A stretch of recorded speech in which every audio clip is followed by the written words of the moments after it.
আসসালামু আলাইকুম। জাতীয় বিশ্ববিদ্যালয়ে অনার্স প্রথম বর্ষের ভর্তি পরীক্ষা ইতিমধ্যে তোমাদের সম্পূর্ণ হয়েছে।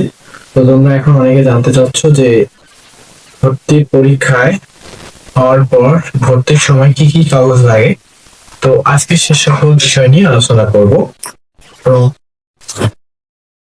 অনলাইন থেকে মূল আবেদন ফর্ম, অর্থাৎ অনলাইন যে তোমরা অ্যাডমিশন ফর্মটা পূরণ করবা রেজাল্টের পর, সেটাতে তোমাদের হচ্ছে মূল আবেদন সংখ্যা লাগবে। তারপর এইচএসসি পরীক্ষার মূল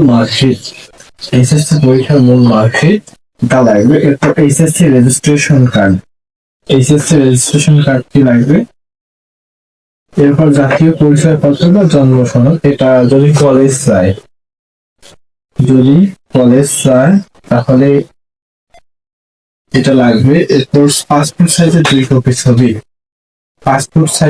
কপি ছবি লাগবে। এরপর সচল মোবাইল নম্বর লাগবে, এরপর কোটার ক্ষেত্রে কোটার সার্টিফিকেট, যাদের কোটা আছে তাদের কোটার সার্টিফিকেট লাগবে।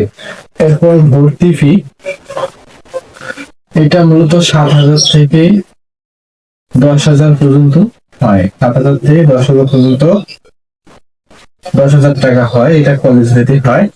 তো এই সকল কাগজপত্র নিয়ে তোমাদের এরকম একটা খাম নিতে হবে। এই খামের মধ্যে তোমার নাম এবং ভিতরে কি কি কাগজ দিছো সেটা কিন্তু সুন্দরভাবে লিখতে হবে। মানে উপরে তোমরা দেখবা যে ভিতরে এই সকল কাগজ আছে। তো ভিডিওটি ভালো লাগলে একটি লাইক দেবা। পরবর্তীতে জাতীয় বিশ্ববিদ্যালয়ে যে কোনো তথ্য পেতে চ্যানেলটি সাবস্ক্রাইব করে রাখো। সবাইকে ধন্যবাদ।